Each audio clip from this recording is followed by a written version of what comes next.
Hello, Pearland ISD community. I'm here with some of the fantastic people in the Curriculum and Instruction Department. We're going to talk today about the distance learning that we would like to set in place for next Monday to give parents and our students and our staff a little bit of reassurance that as we dip our toe in the water here, we're going to make this as productive and as helpful to people as we possibly can. So I'm joined today by several of our experts here from the district. First of all, we have our fearless leader, Dr. Nyla Watson, who's in charge of all of the curriculum and instruction and has been for many years. We have Dawn Lissy, who is the director of elementary instruction, and we have Bonnie Scheit, who is the director of secondary instruction. So I'm going to just leave it there, Nyla, and if you just kind of open this up and tell us what we need to know. Okay. Hello, everybody. Thank you for being here today. With all the things around us filled with chaos, it is important that we provide as little disruption for our kids as possible. And of course, our kids are your kids. We miss them. However, we want them to stay safe and healthy and have as little disruption as possible. We will continue to provide engaging content each week. Your teachers will communicate like normal. We ask that you be patient and kind as we go through this new style of learning and all the frustration that change can bring. We promise to be patient and flexible too. Many of you are working. Some of you are working from home, and some of you have multiple kids at home. We are here to help you. Next week will be a gradual rollout of this system where teachers and principals will be watching for student participation and accessibility. We encourage you to reach out to teachers for help. We all should see weekly interaction between teachers and kids. We ask you for forgiveness when we don't get it right, and your patience and understanding that this is all new for some of our people too. We promise the same consideration for your family. We will have challenges, but we'll figure it out and we'll get even better every week. Hopefully, we'll be back in class on April 13th. But until we return to class, we'll keep learning, refining the process, communicating, and adapting. Again, thank you for being here with us. Well, thank you, Dr. Watson. I'd like now to get real specific if I can, and Dawn, if I could start with you and just ask you to kind of give us a definition or some information on what is remote learning. Well, remote learning is the concept that students have the ability and the opportunity to learn remotely. So in other words, it's a location that's different than the typical classroom building, the traditional school building. Mm-hmm. And in this case, the location is at home because we want to make sure that all of our students are safe in practicing the social distancing. So we're going to learn remotely at home. Okay. I guess one thing I'd like to know there, Dawn, is, do you feel that there will be people that are highly technically capable and the vast majority who are not? What would you say to the people that are just really kind of nervous about this or novices? Well, I think that is one of the great things about where we are now with remote learning is that it allows different ways for it to be given. So, for example, we're going to begin remote learning next week, but at the elementary and middle school levels, what we're really going to do is be giving a menu. So in other words, the kids will have options of things that they can choose from. Right. Some of those will require technology, but the great news is some will not. Yeah. So that way, because sometimes it's not even that technology is available, some of our kids aren't as adept to using the technology, especially at younger ages. Mm-hmm. So with having a multitude of ways to show their understanding and practice, that's going to help kids be able to do this remote learning more effectively. And Dawn and also Bonnie, if you'd comment on this, just I think some will worry that there's some huge product that has to be turned out by kids by next Friday, let's say.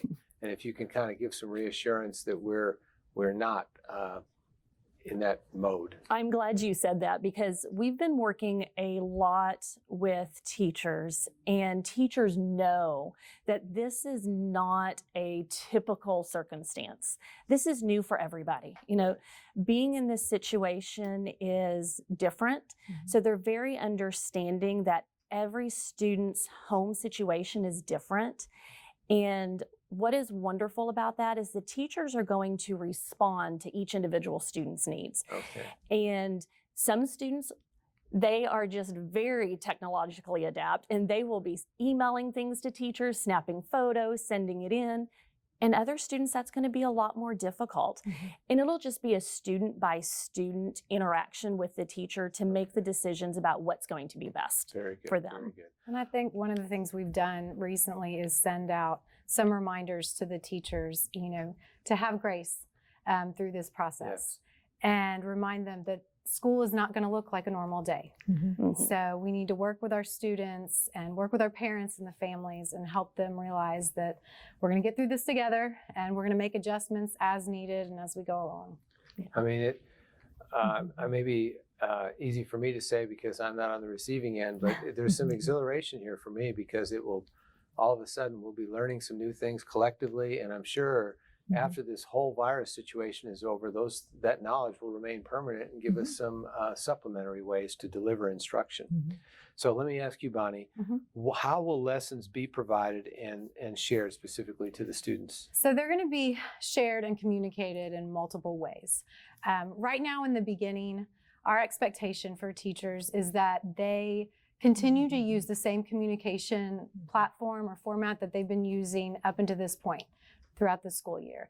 And, so for example, if a parent receives Skyward emails from a certain teacher, plan on still receiving those Skyward emails and that communication in that form. If they've been receiving lessons through Canvas up until this point, then that student will probably be receiving lessons through Canvas from here on out. Okay. So there's some familiarity already in the system. Okay. Anything else on how maybe lessons will be provided and shared? It sounds like you pretty much answered that. Anything else? Or?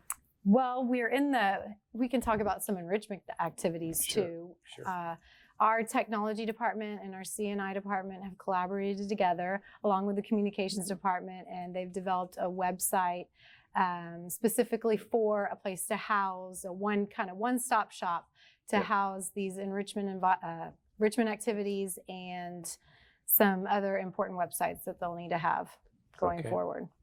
Very good. Dawn, will parents be hearing from their kids' teacher about their learning opportunities? How is that going to take place?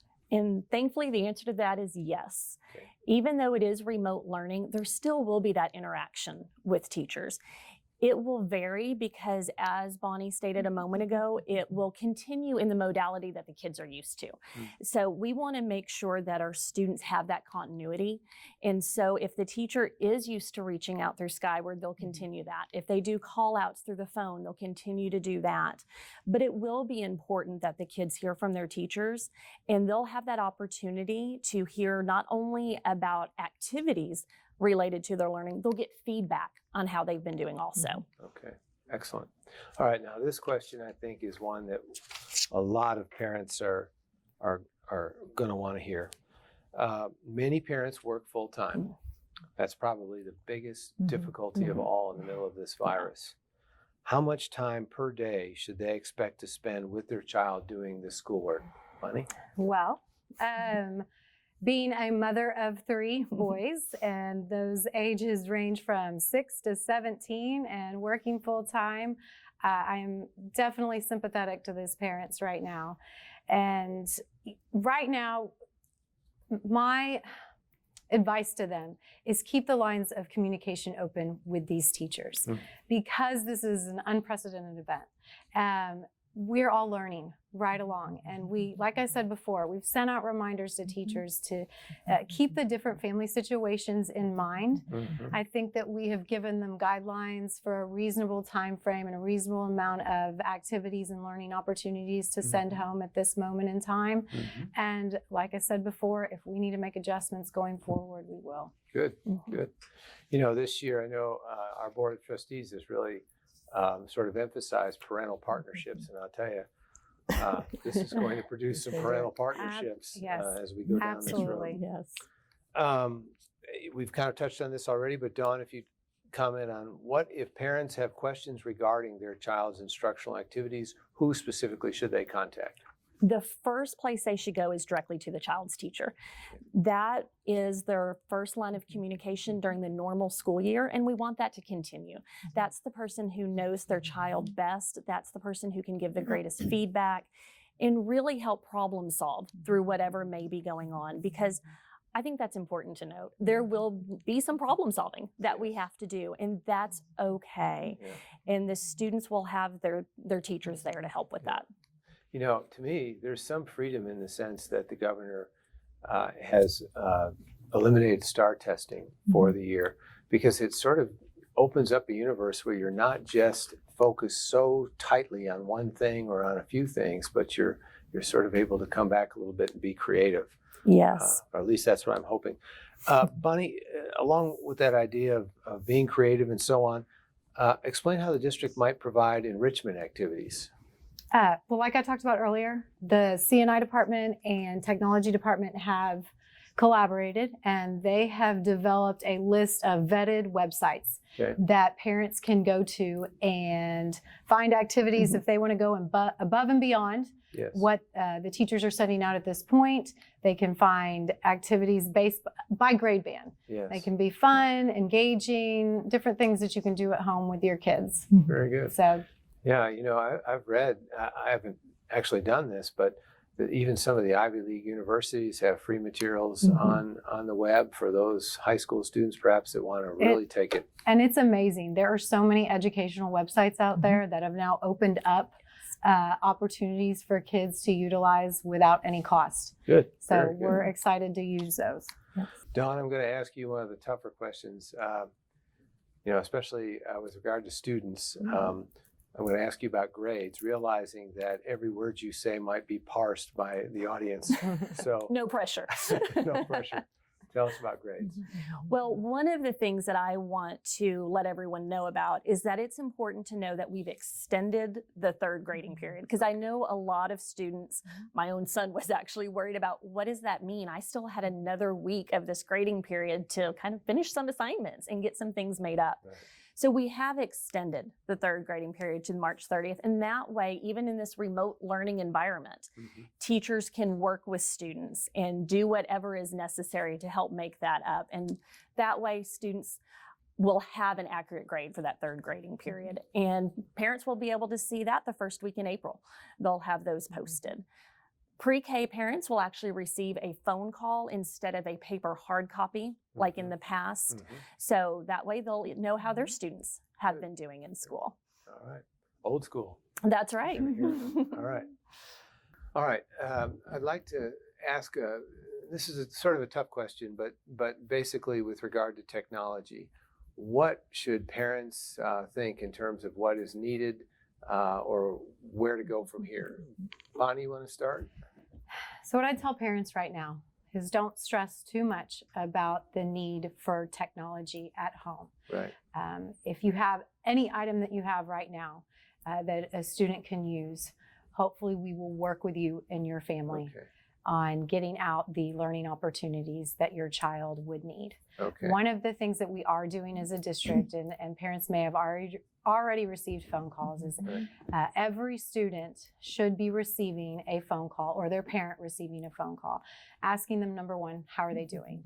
And then another question that they are asking is, what ability do they have at home to access some of the learning opportunities that we're putting out there through technology. The teachers are documenting that information, and from that point on, what we're going to do is assess that information going forward and coming up with a plan to help provide what we need to students if we have the ability to do that. All right, very good. Anything from the elementary point of view, or more of the same? Or what is wonderful, it's more of the same. We really want to reiterate that technology will not be a hindrance to learning. So if they don't have the technology, that is okay. Students, don't sweat it. Students will be able to participate. All right.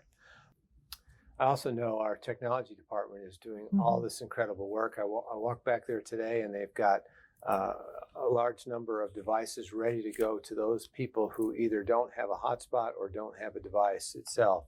So we'll get there for those kids who need that help. But the main message is, don't worry about that. Right.